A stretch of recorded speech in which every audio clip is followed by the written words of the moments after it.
सदगुरु कबीर ने कहा है, हंसा सरवर शरीर में हो रमैया राम, जागत चोर घर मूसही हो रमैया राम। आजु बसेरा नियरे हो रमैया राम, काल बसेरा बड़ी दूर हो रमैया राम। ये कुछ पंक्तियां हैं, लंबा पद है लेकिन बहुत महत्वपूर्ण वचन है।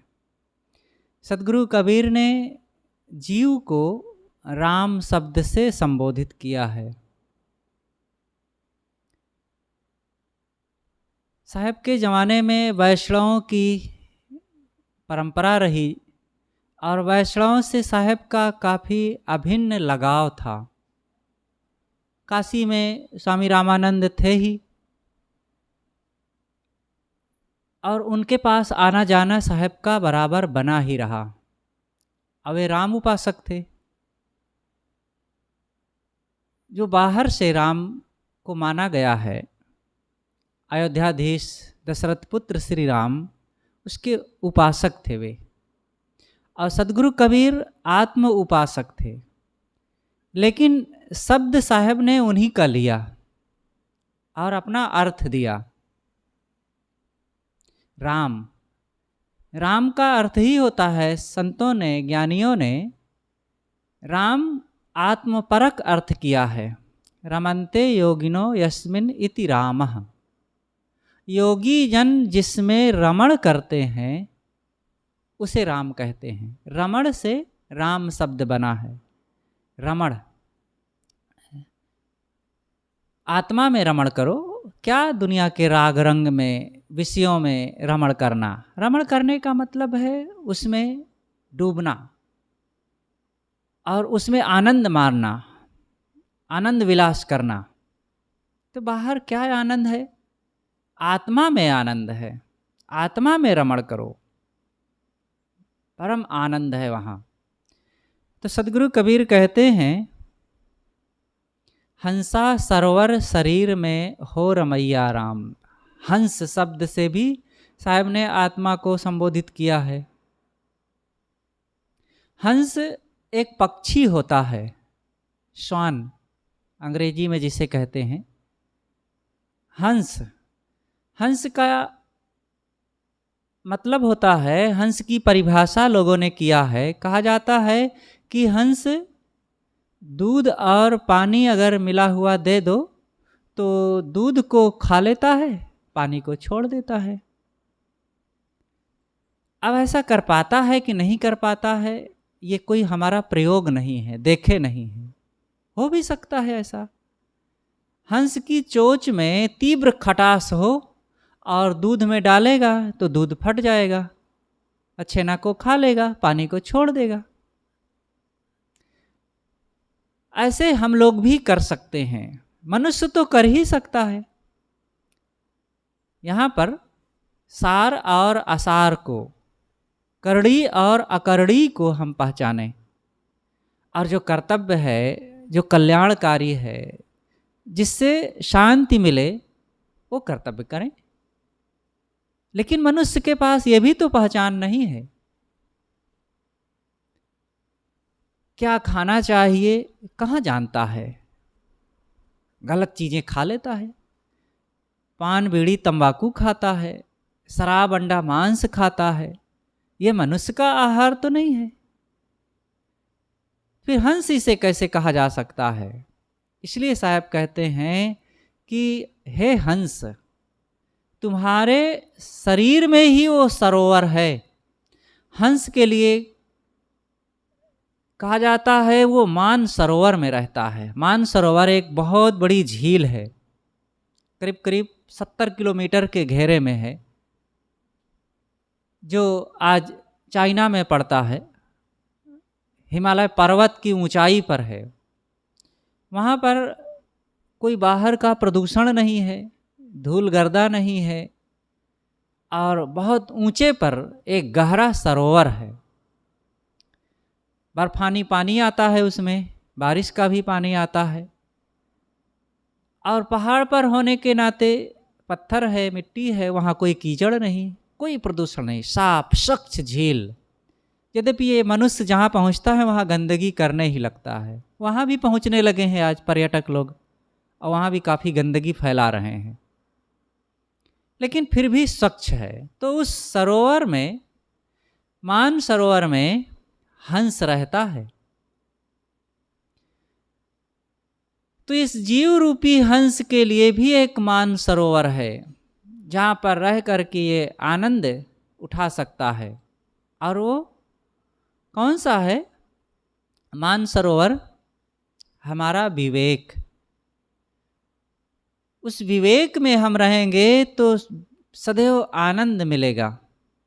विवेक सदैव ये बताता रहता है कि यह करो यह ना करो, यह उचित है यह अनुचित है, यह सही है यह गलत है।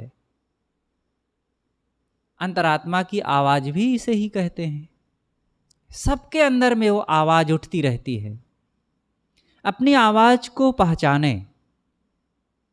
हम अपने उस अंतरात्मा की आवाज़ को कुचलते रहते हैं। वही है परमात्मा की, भगवान की आवाज़, परम सत्ता का संकेत। हम उसी को मिटा देते हैं और भगवान की दुहाई देते हैं। अंदर में जो हमारे स्वर उठ रहे हैं, जब एक चोर चोरी करने के लिए चलता है तब अंदर से आवाज़ आती है, नहीं ये गलत है। कितने खून पसीना की कमाई लोगों ने इकट्ठा किया है, उसको तुम नाजायज़ ढंग से झपट लाओगे, छीन लाओगे, बहुत बुरा होगा। अंदर से आवाज़ आती है। लेकिन दूसरी तरफ से फिर एक कुप्रवृत्ति है, कुसंस्कार है अंदर में हमारा बनाया हुआ। वो कहता है अरे क्या होता है, बहुत लोग ऐसा कर लेते हैं, और अब कहाँ कौन आज दीन धर्म में रहता है, ईमानदार बन करके थोड़े काम बनेगा। अब फिर कितना मेहनत करेंगे, मेहनत में कहाँ इतना जुड़ पाता है। और थोड़ा सा मेहनत करेंगे खूब चलेगा महीनों। वो समझाता है, अंदर में वो बेईमान बैठा हुआ है, हमने ही उसको खूब तैयार किया है। उस बेईमान को हमारा ही वो मन है, और धीरे से उसी की विजय हो जाती है। एक बार जिसकी विजय हमने करा दिया तो फिर वही सर उठा करके हमारे सामने नाचने लगता है। इसलिए बहुत सावधानी से अपने मन को पढ़ना चाहिए और उसमें अच्छे संस्कार डालें। नहीं तो जो संस्कार पड़ जाते हैं वो जल्दी मिटते नहीं हैं। मरी मरी धोए दाग ना छुटी हैं, यही तो है दाग।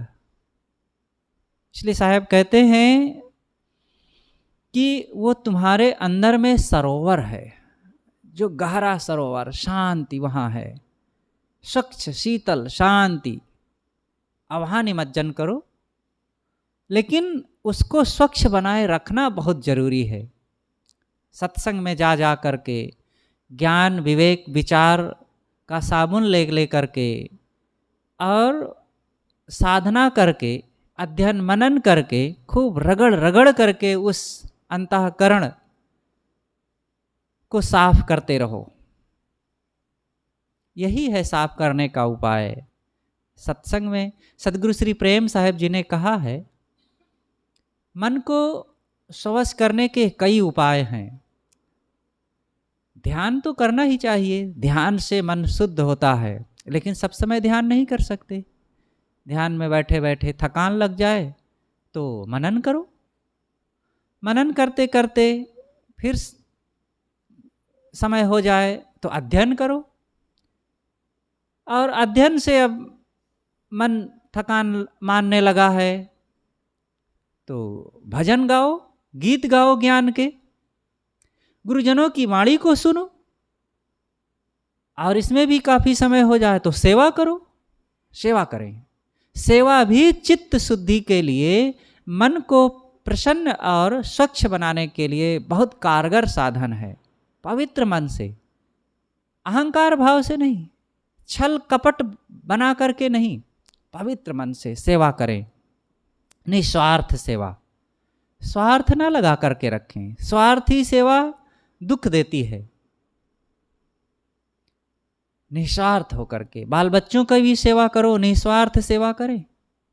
वहाँ भी अगर आशा रखेंगे कि हम आज इनकी सेवा कर रहे हैं, जरूर ये बड़े होकर के हमारा सब काम करेंगे, बुढ़ापे की लकड़ी बनेंगे और हमारा ख्याल रखेंगे।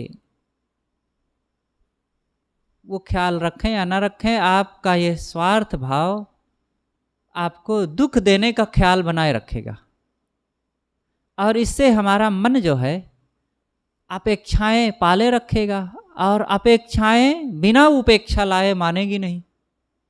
इसलिए निष्काम होकर के सेवा करो। तो यही है मन को शुद्ध करने का साधन। हंसा सरोवर शरीर में हो रमैया राम। हे रमैया राम, तुम्हारे अंदर में एक बहुत बड़ा सरोवर है, ज्ञान का, बोध विचार का सरोवर। उसको देखो, उसी में स्नान करो। जागत चोर घर मूसई हो रमैया राम। जागते रहो और नहीं तो चोर लग रहे हैं और तुम्हारे घर को लूट लेंगे। काम क्रोध लोभ मोह ये सब चोर हैं। काम क्रोध भट्ट चोर बसे उर, दया क्षमा धन लूटे खजाना। बचाए चलो साधु देश बिराना। ये चोर हैं, लुटेरे, सदा से ये लूटते आए हैं। जीव की शांति धन को ये लूटते रहते हैं। जागृत रहें। जागत चोर घर मूसही हो रमैया राम। हे रमैया राम, चेतन जीव जागते रहो। जागने का मतलब है सजग रहना। जो ज्ञान के साधन है, सेवा, सत्संग, स्वाध्याय, साधना, गुरु भक्ति, अध्ययन मनन, इन सब में सजग होकर सचौटी से लगे रहो। अंदर में श्रद्धा भक्ति बनाए रखो। अपने कर्तव्य के लिए तत्पर रहो। यही तो जागना है। आज बसेरा नियरे हो रमैया राम। आज कल्याण के निकट हो। काल बसेरा बड़ी दूर हो रमैया राम। कल, आज और कल, कबीर वाणी में इस जीवन और इस जीवन के बाद के जीवन का अर्थ देता है। आज का मतलब इस मानव तन में, और कल का मतलब इस शरीर को छोड़ करके जब पशु आदि खानियों में जाओगे वहाँ की बात है। तो आज कितना स्वावस्था का जीवन है। देखो, हम लोग घर में रह रहे हैं, सबके पास पहनने के लिए कपड़े हैं, ऊपर पंखा चला लिए हैं। ठंडी के दिनों में खूब बढ़िया कपड़ों की व्यवस्था होती है ठंडी निवारण के लिए। खाने के लिए चीज़ें हैं, खेती है, दुकान व्यापार है। कोई तकलीफ हो जाए तो अगल बगल बहुत सहयोगी लोग हैं, शासन व्यवस्था है, अनेक प्रकार की सुरक्षा है। पीने के लिए पानी है, बाथरूम, शौचालय, बिजली, सब कुछ तो है। भौतिक सुविधाओं का अंबार आज लगा हुआ है। जब इतनी सारी सुविधाएं नहीं थी तब भी बहुत सुविधाएं थी उन पशुओं के तुलना में। कल्पना करो, उन पशुओं के पास क्या है। आज भी तो कुछ नहीं है। जीने के लिए मोहताज हैं बेचारे। बड़ी मुश्किल से वे पानी पीने के लिए जब चलते हैं कहीं सरोवर में, सरोवर के आसपास जहाँ पानी रहता है, तो हिंसक दूसरे जानवर और मनुष्य रूपी शिकारी वो वहाँ पर घात लगाए बैठे हैं कि यहाँ जरूर मृग आएगा पानी पीने के लिए, जरूर कुछ जानवर आएंगे पानी पीने के लिए, अब यहाँ हम शिकार कर लेंगे। वो भूखे प्यासे बेचारे पानी के लिए छटपटा रहे हैं गर्मी में। अब पीने गए तो वहाँ मार दिए गए। चैन से कहीं सो नहीं सकते। हमको थोड़ा सा मच्छर काट लिया तो कहते हैं अरे भाई रात में नींद खराब हो गई, सो नहीं पाए। थोड़ी सी गर्मी लग गई तो इतनी गर्मी थी कि आज नींद नहीं लगी। ठंडी लगी तो हाय हाय करते हैं, क्या बताएं, बड़ी ठंडी रही आज, बड़ा कष्ट हुआ। खाने में थोड़ा सा कमी हो गई, थोड़ा सा स्वाद ना मिला और थोड़ा सा हमको पीछे मिला तो बड़ा नाज नखरे किया जाता है। सोचो, हम उन खानियों में होते, पशु आदि खानियों में, तब क्या दशा होती। तो कितना आज स्वस्थता का दिन है, इतना सरल सुरम्य जीवन पा करके और इतना सुयोग जीवन पा करके क्या कर रहे हैं? यही खाना पीना, पहनना ओढ़ना, बाल बच्चे पैदा करना, उन्हीं को पालना पोसना, और उन्हीं के पीछे ही हाय तौबा करके रिज खींच करके समय बिता दिए। न काम क्रोध लोभ मोह को शांत किए, और ना इंद्रियों में संयम रखे, ना अपने आप को पहचाने मैं कौन हूं, ना व्यवहार ही ढंग से कर पाए लोगों के साथ। सब जगह तो उबड़ खाबड़ है। तो मानव जीवन का क्या हमने लाभ उठाया? हमारे पास कोई फॉर्च्यूनर गाड़ी हो या मर्सिडीज हो, कीमती सी कीमती गाड़ी जो 40-50 लाख की, करोड़ रुपए की आती है, और उस गाड़ी को लेकर के हम घास छील छील करके उससे ढोवें, अथवा बगीचे में जाकर के पत्ते बटोर बटोर करके भाड़ भूंज के यहाँ भाड़ में झोंकने के लिए पत्ता ढोवें, अथवा जमादार उससे कूड़ा ढोवे, तो गाड़ी की व्यवस्था उचित उपयोग हुआ? उपयोग तो ना हुआ। अरे ये सब काम करने के लिए ठेला काफ़ी होता है। ये कीमती गाड़ी जो हमें मिली हुई है, मर्सिडीज और फॉर्च्यूनर से भी सैकड़ों नहीं हजारों लाखों गुना ज़्यादा कीमती ये मानव जीवन, इसको क्या कर रहे हैं? पान तंबाकू के भाव, लड़ाई झगड़ों में, क्लेश में बिता रहे हैं। इसलिए इसकी कीमत समझें। आज ये मानव तन स्वस्थता का समय है। भजन करें, अपने को पहचानें, एकांत में बैठें, मैं कौन हूँ, हमने जाना ही नहीं। और जब अपने को नहीं जाने तो दूसरे को क्या जानेंगे? देह को जानते हैं, और देह को भी कहाँ जानते हैं? अगर देह को जानते तो भी हम अपने को जान लेते। देह को भी नहीं जानते, अपने को भी नहीं जानते, बस आंख मूंद कर अंधी दौड़ में लगे हुए हैं इंद्रियों के भोगों में। अब भोगों को भी कहाँ भोग पाते हैं? कोई कहे कि मैं खाने में बड़ा आनंद मानता हूँ। एक से एक सज्जन थे, विधानसभा अध्यक्ष थे छत्तीसगढ़ के, राजेंद्र प्रसाद शुक्ल। गुरुदेव जी के साथ उनके यहाँ जाना हुआ। गुरुदेव जी का कई कार्यक्रम करवाए, बड़े योग, बड़े दिग्गज थे। मूरा में जब पहला कार्यक्रम हुआ था सन 2001 में, वहीं से उनके कार्यक्रम में गए थे। उनके यहाँ जब गए तो उनकी बहू ने कहा कि साहब हमारे ससुर जी को अमुक शहर में कौन सी मिठाई बनती है, कम से कम 2 दर्जन शहरों को पता है कि वहाँ कौन कौन सी मिठाई बनती है, और मंगाते रहते हैं बीच बीच में। अमुक शहर की जलेबी, अमुक शहर के मोहनथाल, अमुक शहर का रसगुल्ला, अमुक शहर का समोसा ज़्यादा फेमस है, तो वहाँ से मंगाते रहते हैं और खाते रहते हैं। अच्छा, अब खूब करीब 1.25 कुंटल के रहे वे, बड़े योग्य रहे, बड़े तेज रहे। अब यही सब करते रहे, क्या किए? खाना पीना ये तो सब होता रहता है, खाओ पियो ठीक है, खाना पीना सब अपने आप की पहचान के लिए होना चाहिए। मैं कौन हूँ? शरीर नासवान है, इसमें चाहे जितना डाल दो, घाटी के नीचे माटी, कितना अच्छी अच्छी कीमती चीज डाल दो, सब मिट्टी। और कल क्या बन करके निकलेगा कहने की जरूरत नहीं है। वहाँ फिर क्वालिटी नहीं मिलेगी कोई, ऊपर ही क्वालिटी है मुख तक। ऐसे ये शरीर है, और इसी के लिए रात दिन लगे हैं। अरे थोड़ा सा खा पी लो शरीर निर्वाह के लिए, आत्मा को देखें। आत्मा बड़ी अनमोल चीज है, बहुत कीमती है।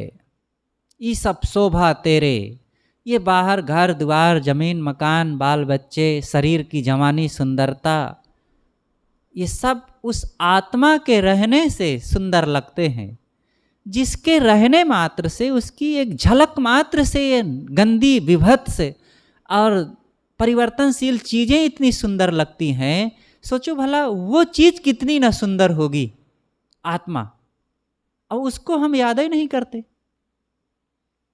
इसलिए साहब कहते हैं कि हे हंस, आज बसेरा नियरे हो रमैया राम, काल बसेरा बड़ी दूर हो रमैया राम।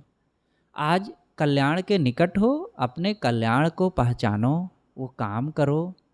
आज चाहे जितने सुंदर भव्य भवन में हो, गाड़ी पर चलते हो, गद्दी पर बैठते हो, माल मलीदा खाते हो, अगर अपने को आत्मा को ना पहचाने, साधन भजन ना किए, वासनाओं का त्याग ना किए, तो कल किस नाली में रहेंगे और किस गंदगी में लौटेंगे और कहाँ पीट डालेंगे, मार डालेंगे, काट डालेंगे, भून डालेंगे और दौड़ा दौड़ा करके हाथ पैर तोड़ डाल ले जाएंगे। कुछ पता है? देखते नहीं है अन्य प्राणियों की क्या दशा हो रही है। एक साइकिल में, गाड़ी में 100-200 मुर्गियों को लटकाए ले जा रहे हैं, वो भी तो जीव हैं। एक ही दिन में सैकड़ों मछलियों को मार डालता है व्यक्ति। सुबह जैसे ही आप लोग भगवान का नाम लेते हैं, ध्यान करते हैं, कत्ल खानों में हजारों गायें कट जाती हैं। हमारे जैसे वे भी जीव हैं, लेकिन उनके कुछ प्रारब्ध थे, वो शरीर में है। हम कुछ आज सौभाग्य के अवसर में हैं, इसलिए अपने इन सौभाग्यों को पहचाने और बड़ी तेजी से काम करें। थोड़ा सा समय है, खटाखट ये सुनहले दिन बीते जा रहे हैं।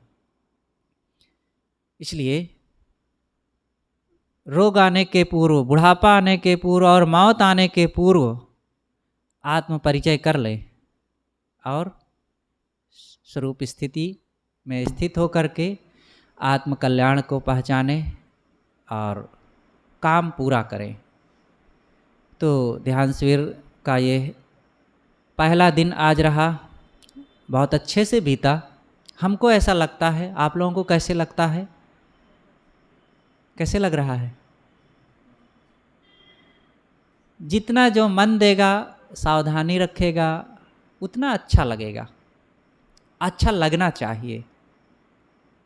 खूब प्रेम से घर परिवार की चिंता को त्याग करके बैठेंगे तो और अच्छा लगेगा। और यहाँ समर्पित होकर के, विनम्र होकर के सुने और ध्यान करें। तो आप सबको बहुत बहुत मंगल कामना है। ऐसे पुण्य और परम शुभ कार्य में जो लगे हुए हैं। साप्ताहिक ध्यान शिविर का ये पहला दिन की अंतिम सभा समाप्त हो रही है।